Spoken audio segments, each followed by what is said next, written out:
Boa tarde, pessoal. O meu nome é Francisco, eu sou aluno aqui do programa de pós-graduação em Zoologia. No ano passado, a gente teve a ideia de começar a fazer um fórum para debate científico, que era uma questão que nós alunos sentíamos falta. A gente queria ter mais espaço para poder debater, para ter acesso a todos os pesquisadores, todos os professores daqui, que muitas vezes a gente não tem tanto contato no dia a dia, né?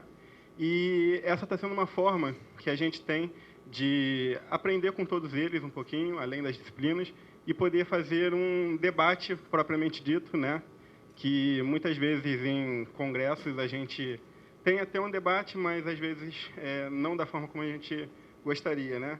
Primeiro, eu gostaria de agradecer aqui os professores que aceitaram o nosso convite, é o Rogério e a Cláudia, que estão ajudando a gente aqui com a gravação e com o espaço. A gente vai passar uma listagem aqui para a gente pegar as assinaturas de todo mundo, que vai ser importante para a gente fazer os certificados. A gente vai estar emitindo certificados que vão ser certificados digitais, né, para evitar custos, e a gente vai enviar tudo isso por e-mail. Então, quando vocês forem assinar, por favor, assinem com a letra o mais legível possível, com o nome, a instituição e o e-mail. A gente vai estar emitindo certificados da última edição, né, que muita gente aqui já participou, e a gente vai estar fazendo os certificados dessa edição e tentando entregar até o próximo mês para todo mundo, tá ok? Então, por favor, só coloquem, preencham de forma adequada ali para que todo mundo possa entender. Só falando um pouco sobre os próximos eventos, a gente já tem uma listagem de eventos até mais ou menos o mês de maio. Eu vou estar só passando para vocês o que vocês podem esperar aí pelo próximo mês. Primeiro, a gente vai estar se comunicando através do Facebook. Eu acho que é o meio mais fácil que a gente está tendo, né? Então, a gente está mandando, além disso, os e-mails para os professores, e esses e-mails a gente também vai aproveitar para isso. Mas a gente tem uma página no Facebook, que é Fórum PPGZOO, e a gente lá está disponibilizando todas as informações. Como a intenção aqui é fazer um debate, a gente sempre pede uma bibliografia básica para os professores que vão palestrar, para que todo mundo se intere e, quando chegar aqui, realmente tenha um debate, né? E não seja assim a primeira vez que a pessoa está tendo contato com um tema. Mas no mês de março, que é o mês de volta às aulas aqui do Museu Nacional, a gente vai estar fazendo uma palestra sobre, na verdade, com dois professores, um professor Ulisses, que já aceitou o nosso convite, obrigado, professor, que é sobre a história da zoologia no Brasil, mas enfocando a importância dessa instituição, né, do Museu Nacional, para esse cenário histórico aqui do nosso país. Isso deve ocorrer no dia 18 de março. A gente já tem uma data, né, que seria o 18 de março. Só vou pedir para que todos acompanhem através do Facebook, porque caso tenha alguma alteração, vocês vão poder saber isso de forma antecipada. No mês de abril, a gente vai estar tendo um evento sobre EvoDevo, a Biologia Evolutiva do Desenvolvimento. A gente já conseguiu confirmar os dois nomes, graças também ao professor Marcos, que nos ajudou bastante, que é a professora Tiana Kohlsdorf, lá da Universidade de São Paulo, e também com o professor Rodrigo Nunes, que é da UFRJ de Macaé. Esse evento deve estar ocorrendo no dia 29 de abril. Também acompanhem, por favor, para saberem mais informações através do Facebook. E, no mês de maio, a gente vai estar fazendo um evento sobre conceito de espécies e suas implicações. O professor Marcos está nos ajudando para a gente realizar esse evento, e ele deve ocorrer no dia, a priori, na segunda sexta-feira do mês de maio, né? Então, mais uma vez, acompanhem lá, curtam para que vocês possam ter acesso sempre. E, no mais, eu queria agradecer a presença de todo mundo aqui, tá ok? Agora eu vou passar a palavra para a professora Cristiana Cerejo, a gente também, que é a coordenadora aqui do curso. Também a gente vai ter a palestra aqui do professor José Pombal Júnior, o professor do departamento também aqui da Zoologia, e com o professor Marcelo Brito, que, além de palestrar aqui, ele ministra a disciplina de curadoria de coleções zoológicas.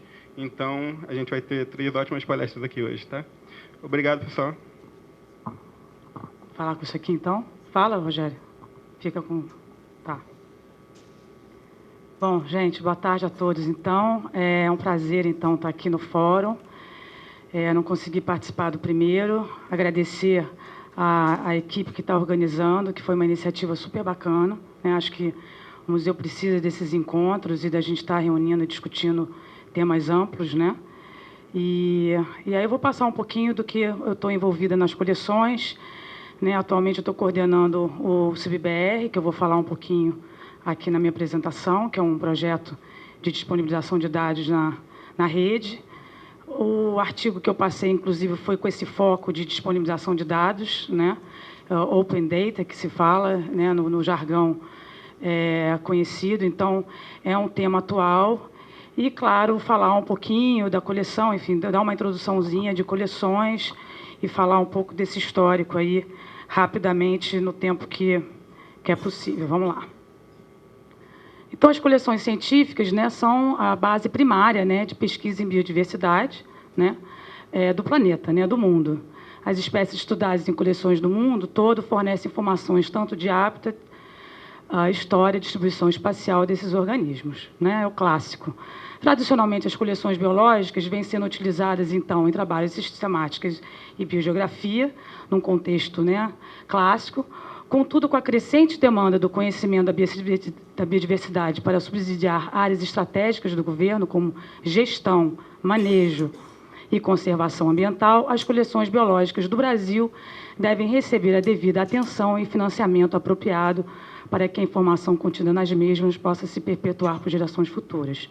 Quer dizer, há uma forte demanda, né, do governo em que se disponibilize, né, os dados de biodiversidade das coleções. Bom, a biodiversidade, né? Eu quis entrar nessa questão da Eco 92, porque antes disso quase não se falava muito em sustentabilidade, em biodiversidade. Era tudo uma coisa meio que, é interessante, é meio ambiente, mas não se tinha realmente um documento, né? Então, em 92, foi assinado o Convention of Biological Diversity, o CDB, em que 189 países signatários, mais a União Europeia, assinaram, e que, então, se assinou, então, um compromisso com a conservação da biodiversidade, desenvolvimento sustentável dos recursos naturais e estabelece o direito e a responsabilidade dos países signatários sobre os recursos naturais. Até 92, tais recursos eram considerados uma herança comum, né, da humanidade. Então, era de todo mundo, e quando é de todo mundo, fica difícil realmente de você conservar, né? Em 98, é retificada pelo governo brasileiro, que prevê a obrigatoriedade do intercâmbio de informações pertinentes à conservação e à utilização sustentável da diversidade biológica, incluindo também a troca de resultados de pesquisas técnicas, científicas e socioeconômicas e, quando possível, a repatriação das informações. Quando a gente fala em repatriação, é pegar os dados de coleção e de biodiversidade brasileiras que estão fora do Brasil e trazer à luz para os pesquisadores e para os políticos, né, para cá. Então, já em 98, a gente já tinha esse documento, mas, é claro, tudo demora a acontecer, né? Bom, e quando a gente fala em biodiversidade, a gente pergunta, então, qual é o tamanho dessa biodiversidade que a gente estima, né? Se acredita, então, que se tem 1,2 milhões de espécies descritas atualmente, nesse artigo do Mora e colaboradores da PLOS ONE, que é de 2011, e ele faz previsões, né, de que haja 8,7 milhões de espécies, né, na face da Terra, sendo que 2,2 milhões seriam de espécies marinhas, e o Brasil entra aí com um país mega diverso, abrigando de 15% a 20% dessa biodiversidade do planeta. Então, a gente tem realmente um grande trabalho aí pela frente. Os grandes museus, então, de história natural brasileiros, nacionais, a gente tem, então, aqui o Museu Nacional, o primeiro museu, fundado em 1818, né, por D. João VI, e em 1946 ele entra, então, para a UFRJ, né, fazendo parte, até hoje, do quadro da UFRJ. A gente está beirando, então, quase os 200 anos, né? O Museu de Zoologia, né, da USP, foi fundado em 1895, então, também no século XIX, e foi criado depois do Departamento de Zoologia em 1939, E, em 69, o museu, então, entra para a universidade. Então, ele também faz parte da universidade, sendo que, no caso, é uma universidade estadual, né? Isso na região sudeste. Na região norte, então, a gente tem o Museu Emílio Guild, né, fundado em 1871. E o início, então, foi em 1895, com a nomeação do naturalista Emílio Guild. E o INPA também é uma importante instituição, né, uma vez que tem todos esses dois, tem focos muito na fauna amazônica. Foi criado, então, em 1954, pelo então presidente Getúlio Vargas. E, na década, então, de 90, ele cria o Programa de Coleções Científicas Biológicas, PCCB. Bom, vou citar apenas 2 museus estrangeiros para a gente saber um pouquinho do que eles estão fazendo a nível também de disponibilização de dados, né, na internet. Então, a gente tem o Natural History Museum de Londres, é um dos maiores museus do mundo, né? Esse aqui é a área, né, onde que tem os tipos de Darwin, entre outros exemplares, né? Foi fundado, então, em 1753. Acredita-se que tenha 80 milhões de exemplares tombados no museu, né? E ele já tem, então, disponíveis os bancos de dados com acesso à coleção. Claro que não há tudo, mas eles já estão bem à frente, né, e catalogando e colocando disponível na rede, né, inclusive a lista de espécies, né, no United Kingdom, que é uma coisa também que a gente está avançando aqui no Brasil. Então, acredito que tenha 29 milhões de exemplares na coleção de zoologia do museu. E aqui está um quadro já para você fazer as buscas, né, do Museu de Londres, sendo que já tem uma conexão com o GIB, que eu vou falar um pouquinho, que é o Global Biodiversity Facility. O Museu Smithsonian Institution também é um museu extremamente importante dos Estados Unidos, em Washington. Contabiliza 126 milhões de exemplares, né, e as coleções estão sendo catalogadas no sistema EMO. Agora, eu acabei de ver isso no sistema, então eles estão migrando para o EMO, que é um sistema utilizado também no Australia Museum. Aqui já são os records disponíveis, cerca de 6.800.000 records disponíveis para acessos, né? E essas aqui são as coleções disponíveis para vocês terem. E agora a gente vai voltar para o museu, então, aqui nacional, só para a gente ter uma noção de como é que a gente está. Então, a gente tem a coleção de entomologia, tá? Com cerca de quase 5 milhões de exemplares, não tem praticamente nada informatizado, né, distribuído em 10 grupos, sendo que o coleóptero é o maior grupo de todos, com 2.200.000, e depois a gente tem os outros grupos menores aqui, mesmo assim, numa quantidade assustadora quando a gente vê os demais departamentos. O DI, então, a gente tem cerca de 118, 120 mil lotes, né, a gente trabalha com lotes.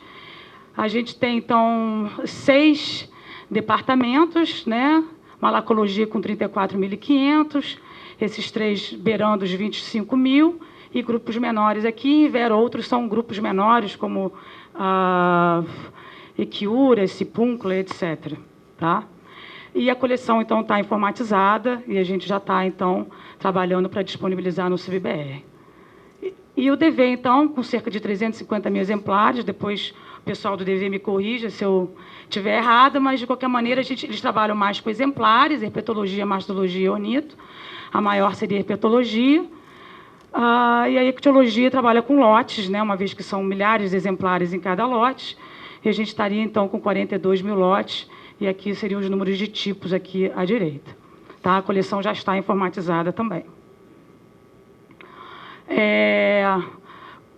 Mais ou menos, só para dar a ideia do como é que a gente chegou, onde que a gente está, assim, nível de estrutura, né, e investimento. Então, a gente tem início das coleções na virada do século. Em 1980 foi o início da informatização das nossas coleções, com o SGC, o programa MILS e outros mais individuais de cada coleção, né? E em 2005, a gente tem o projeto VITE, em que a gente coloca os armários compactadores, a gente tinha estantes todas de aço, isso resolveu-se com esses armários compactadores nessa época. 2007 e 2010, a gente teve um aporte de dinheiro da Petrobras que melhorou a estrutura de digitalização e melhora também na estrutura, né, das coleções, especialmente Selentre, o Carcino, Malaco e Ictiologia. 2012, então, tem um aporte do CIBBR, que é o início de realmente de estimular as coleções ali, a colocar elas na rede. E agora, Em 2014, a gente teve um outro aporte do CIB-BR para tentar, então, aumentar e melhorar realmente os dados a serem disponibilizados, né, na rede. Em 2003 e 2006, a gente teve iniciativas do MCTI, teve esses 2 livros, né, que falam de diretrizes, problemas, o que fazer, políticas, e os pesquisadores envolvidos, o governo envolvido também, então, assim, deu um grande debate, né? E se criou, então, nessa época, o CRIA, né, que é o Centro de Referência em Informação Ambiental. O CRIA, então, ele tem, hoje em dia,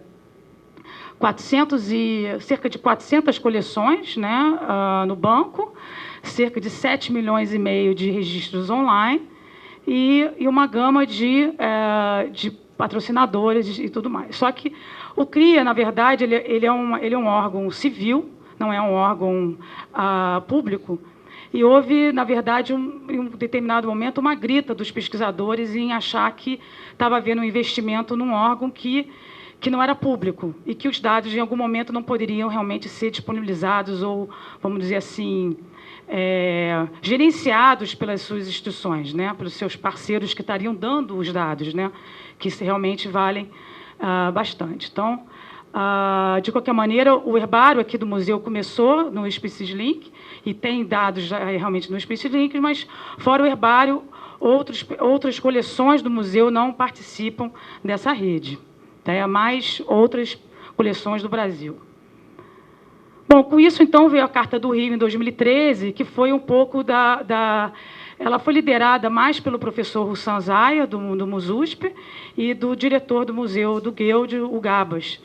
E eles depois, então, convidaram as outras instituições, no caso foram 5, o INPA, o Jardim Botânico, o Museu Nacional, o Guild e o MUSUSP, a se reunirem e fazer um documento para ser levado ao MCTI para contextualizar essa questão do CRIA, o que a gente queria, como é que a gente vai disponibilizar os dados. Foi na época do CIB-BR, o governo queria os dados das coleções, e, no caso, essas 5 coleções, quer dizer, essas 5 instituições são os guardiões do praticamente 70%, né, das coleções do Brasil, e, portanto, se colocam alguns pontos, né, para o governo, para que a gente possa, então, realmente disponibilizar esses dados, né? Vou falar meio que breve, não sei como é que está o tempo aí, vamos lá.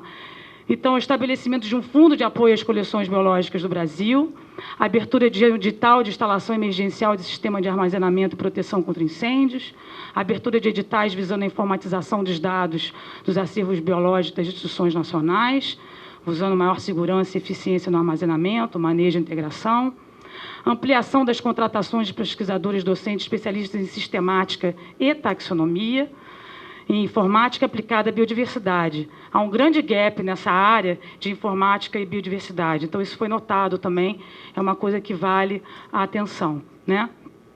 Promoção de cursos de extensão e pós-graduação na área de informática aplicada à biodiversidade, a elaboração e implementação de um plano nacional para as coleções biológicas do país, que deverá ser amplamente discutido na Câmara Permanente, na CONABio, inclusão de um representante com direito a voto de cada uma das instituições signatárias, no caso dessas 5, deste documento, na Câmara Permanente de Coleções da CONABio. Até então, não tinha nenhum representante dessas grandes coleções na Câmara de Coleções. Então, chegava lá, era uma coisa muito mais política, e houve, então, uma cobrança, né, dessas representatividades na CONABio.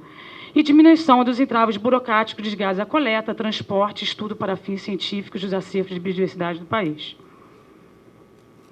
Aí vem, então, o CIB-BR. Na verdade, o CIB-BR começou a ser pensado em 2011, né? Ele é uma plataforma online desenvolvida com o objetivo de estimular e facilitar a publicação, integração, acesso e uso da informação sobre a biodiversidade brasileira, subsidiando, então, pesquisas e apoiando o processo de formulação de políticas públicas e tomada de decisões associadas à conservação e ao uso sustentável. O CIB-BR também é um nó do GIBIF, então, todos os dados do CIB-BR, quando autorizados pelos curadores, eles vão direto para o GIBIF, né? E ele foi lançado oficialmente bem recente, em novembro de 2014. Então, praticamente ontem, né? Coleções do museu que estão na base do CIB-BR, então. A gente tem, então, aracnida, anfíbia, quinidária, crustácea, poliqueta, répteis, ictiologia, herbário e molusca, somando, então, 110.632 registros. Tá? Isso é só o início. A gente tem muita coisa ainda para colocar, mas é o que tem no momento. Tá? Em paralelo a isso, o próprio Roussan, ele pilotou, então, o Catálogo Taxonômico do Brasil, né, o CTFB. Por que eu coloquei isso aqui? Porque, na verdade, o catálogo serve de linha mestra para que as coleções e para que a gente entenda que, de fato, são as espécies que tem aqui no Brasil, coisa que não se sabia. E o governo, houve uma pressão do governo também, da gente poder se organizar e disponibilizar isso. Então, foi uma iniciativa da SBZ, né, atualmente foi lançado recentemente, na verdade, em novembro de 2005, já o CTFB. A gente tem 116 mil espécies disponíveis já no sistema. No caso, está fora do ar agora, por isso que eu nem botei, mas já vai regulamentar. Foi financiado, então, pelo MMA e o MCTI, e os coordenadores, então, são o Roussan Zayer, o Walter Boeg e o José Albertino, né, de insetos, e os coordenadores de áreas, cerca de 40 pessoas e especialistas. Então, já é uma realidade. A gente pegou carona um pouco do sistema do herbário, né, dos botânicos, na verdade, que já tem sua lista disponibilizada. Então, a gente já tem isso como realidade aí, claro que ainda falta melhorar, mas já tem isso lançado. Então, as iniciativas internacionais são o GIBIF, né, que eu falei antes, é uma comunidade global, com cerca de 58 países e 46 organizações, e que compartilha, então, os dados de informação, ferramentas, competências, informações biológicas e de herbários, museus, coleções geológicas e microbianas. O Brasil, ele ficou, então, adere à plataforma de informações sobre a diversidade em 2012. Então, vocês veem que tudo é bem relativamente recente, tá? Então, está aqui a página do GIBIF, né? A gente tem, então, realmente um aporte de dados de 322 milhões de dados. Então, assim, é uma coisa bem grande, uma vez que é quase que fosse, vamos dizer, é um sistema mesh de todos os outros bancos de dados que têm sido construídos. Então, é uma coisa bem grande, né? E aí, os usos chaves do GIBIF, né, entre outros desses bancos abertos, seria modelagem de nichos ecológicos, distribuição de espécies, impactos de mudanças climáticas, conservação, espécies invadoras, agricultura e saúde humana. Tá? O CIBBR também tem previsão de fazer modelagem. Tá? Isso é uma coisa mais na frente, mas existe já um módulo dentro do CIBBR, então, assim, a ideia que é com os dados brasileiros, os pesquisadores e os tomadores de decisão também possam fazer modelagens com os dados brasileiros. Tá? Outra iniciativa importante, então, internacional, é o DigBio. Na verdade, é uma iniciativa americana. Muitos dos participantes dessa iniciativa tiveram lá no lançamento do CIBBR em Brasília. Eles, na verdade, já estão há anos treinando em como digitalizar e disponibilizar dados de coleções. Então, eles realmente estão há anos-luz fazendo essas captações de imagens, tem verdadeiros exércitos de pessoas fazendo isso, mesas que digitalizam insetos e toda uma parafernália, como guardar esses bancos de dados. Então, tem todo um staff em cima disso. Eles estão em contato também aqui com a gente. A Andréia Portela, que é a representante do MCTI, trouxe alguma dessas pessoas. Então, assim, há todo o interesse do Brasil que a gente, de alguma maneira, pegue um pouco carona no que seria, né, isso. Então, você vê que tem digitalização, sharing, né, uma coisa importante que se fala muito é o citizen scientist, quer dizer, disponibilizar para o público leigo as imagens e dados brutos para que o público ajude aos pesquisadores a resolver problemas ou a identificar ou colocar dados remotos que você não tem acesso. Então, isso também é uma coisa importante a ser colocada, né? Então, esse é o DigBio. O outro site importante que eu achei interessante e que a Austrália sempre é, de longe, um dos países mais à frente, né, quando se fala em biodiversidade, é o Atlas of Living Australia. Então, eles têm já todo um banco de dados de espécies, mapeamento, datasets, a comunidade, o Citizen Science, que já tem toda uma cultura de disponibilizar dado. E foi falado em algumas reuniões, inclusive para o Brasil, também assumir um pouco desse modelo da Austrália. Então, serviu também de inspiração aqui para o governo brasileiro trabalhar em cima do nosso CIB-BR. Conectividade. Aqui eu botei, na verdade, um gráfico só para vocês imaginarem, né, como é importante, depois que a gente tem essas bases, haver essa conectividade. No caso aqui eu coloquei o WORMS, que é uma base de organismos marinhos, mas poderia ser qualquer outra, né? A gente tem o ITES, a gente tem o WORMS, a gente tem o nosso CTFB, né? E ele, na verdade, alimenta outras bases que se retroalimentam. Então, você tem o OBIS, que é também uma base de dados de organismos marinhos, você tem o GIBIF, você tem várias outras bases que já estão prontas, né? O Fishbase é uma das que começou inicialmente, né? Então, isso tudo vão sendo retroalimentadas e é importante. Então, por exemplo, atualmente o WORMS está se tornando, para quem trabalha com organismos marinhos, é uma linha mestra, porque você toda hora recorre e é extremamente importante você estar com esses bancos atualizados e unificados de alguma maneira, né? Então, para terminar, então, eu já vou falar um pouquinho dos desafios e perspectivas. Então, planejamento de curto, médio e longo prazo. A gente teria, então, a adequação dos espaços com os aumentos das coleções. A gente sabe que as coleções vêm aumentando em grande, né, porte e muitas vezes a gente fica sem espaço. São discussões recorrentes nos departamentos. Qualificação de pessoal técnico e científico. A informatização de acesso, repatriação e disponibilização dos dados das coleções do Museu Nacional. As coleções regionais, né, por exemplo, em universidades, elas correm risco de se perderem após a aposentadoria ou morte do curador. Então, algumas das coleções, por exemplo, do Fundão, estão sendo passadas aqui para o museu, que é a instituição apropriada para estar realmente colocando esses acervos importantes. Então, recentemente, a coleção de Poliqueta veio para cá. E essa discussão com as agências de fomento para a continuidade científica, visando uma política para o desenvolvimento, manutenção e divulgação das coleções científicas. Quer dizer, continuar esse diálogo com, realmente, as agências e o governo, né? Algumas perspectivas e soluções, né? Incentivar, então, políticas e diretrizes institucionais voltadas para as coleções biológicas. A gente ainda aqui no museu carece dessas políticas institucionais. Então, isso é uma coisa que quem entra nessa área, né? Eu mesmo comecei a coordenar o CIB-BR, fiquei à frente das coleções aqui do museu. Não tem, na verdade, um plano do Museu Nacional para coleções, então é extremamente importante que a gente faça isso, que é uma coisa que norteia todos os curadores, né? Criar um cargo de curadora, que é o Collecting Manager, atualmente inexistente na universidade. Eu tive, inclusive, com o pró-reitor de pessoal falando sobre isso, para a gente escrever, para que haja isso, de fato, possível, para que a gente consiga contratar esse tipo de pessoal. Melhora na conectividade em TI do Museu Nacional, isso todo mundo que está aqui dentro sabe que é uma coisa que é crítica.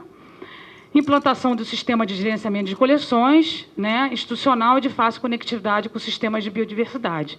No caso, a gente está estudando o Specify, eu vou mostrar um pouquinho só da carinha dele.